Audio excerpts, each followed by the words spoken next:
여러분은 혹시 깊은 새벽에 혼자 택시를 타본 적 있으신가요? 거리는 고요하고 불 켜진 가게는 하나둘 줄어들고 차 안은 묘하게 적막하죠.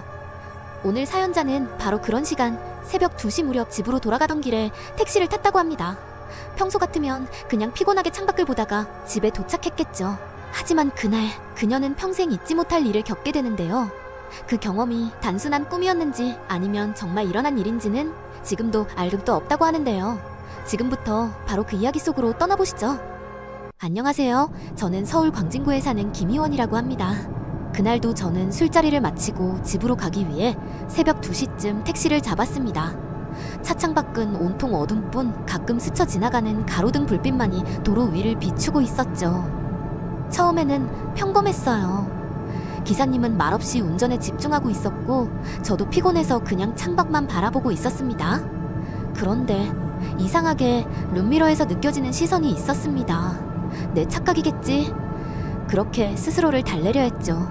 그런데 여러분, 혹시 택시 탈 때 기사님이 자꾸 이상한 길로 들어선 적이 있으신가요? 분명 제가 알려준 집 방향과는 다른 길이었어요. 조심스레 여쭤보니 기사님은 이 길이 더 빨라요 라고 짧게 대답하더군요. 순간 속으로 수십 가지 생각이 스쳤습니다. 정말 빠른 길일까? 아니면 다른 이유가 있는 걸까? 휴대폰을 꺼내 지도를 확인하려 했습니다. 그런데 배터리가 고작 3% 남아있었죠. 배터리 아이콘이 빨갛게 깜빡이는 걸 보는 순간 온몸이 서늘해졌습니다. 그리고 결국 휴대폰 화면은 꺼져버렸습니다. 그때 깨달았습니다. 제가 앉아있던 뒷좌석의 문이 안에서 열리지 않는다는 걸요. 택시는 갑자기 속도를 줄이더니 집과는 정반대 방향 어두운 외곽 도로에서 멈춰섰습니다. 창밖으로는 처음 보는 낡은 공장이 보였습니다. 창문은 깨져 있었고 철문은 녹이 슬어 반쯤 열려 있었습니다. 바람이 스쳐 지나가며 철문이 삐걱거리는 소리를 냈죠. 심장이 쿵 하고 내려앉았습니다. 여긴 대체 왜 온 거지? 그 순간 기사님이 아무 말 없이 시동을 끄더니 천천히 문을 열고 내렸습니다. 딱히 저를 위협하거나 하지는 않았습니다. 그래도 무서운 마음에 문을 열려고 해보았지만 문은 열리지 않았어요.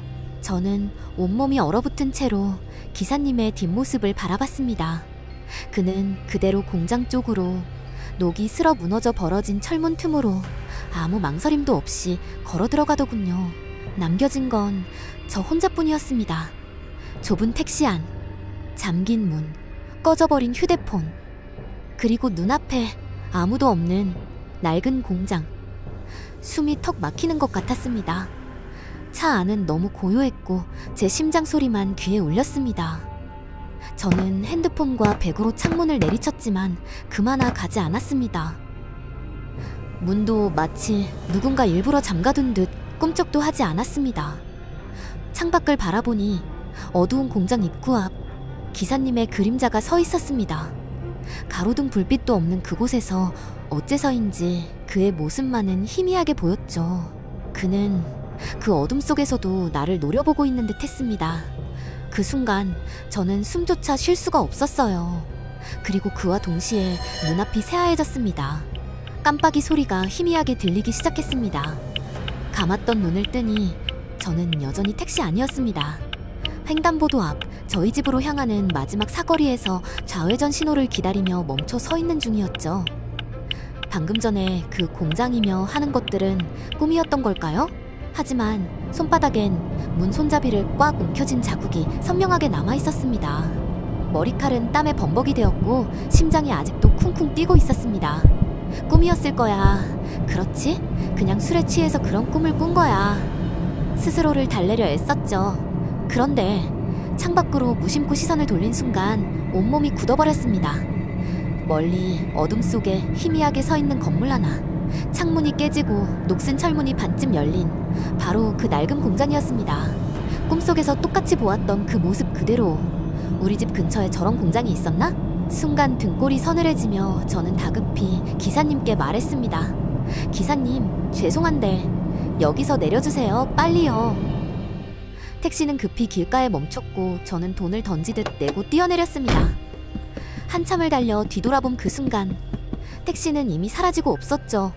그날 이후 저는 새벽에 혼자 택시를 타지 않습니다. 회식 후에 피곤함이 불러온 단순한 꿈이었을까요? 아니면 기사님이 정말 저를 다른 곳으로 데려가려 했던 걸까요? 그 진실은 지금도 알 수 없습니다. 지금까지 서울 광진구에 사는 김희원님의 사연이었습니다.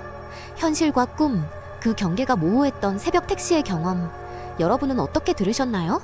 단순한 악몽일까요? 아니면 우리가 알 수 없는 무언가가 스쳐간 걸까요? 새벽길 한 번쯤은 택시 뒷좌석에서 비슷한 불안감을 느껴보신 분도 계실 것 같습니다. 라디오는 언제나 여러분의 이야기를 기다립니다. 누군가에게는 잊히지 않는 기억이 또 다른 누군가에게는 새로운 시선이 되니까요. 다음 시간에도 여러분 곁에 남을 잊지 못할 사연으로 찾아뵙겠습니다. 함께 해주셔서 감사합니다.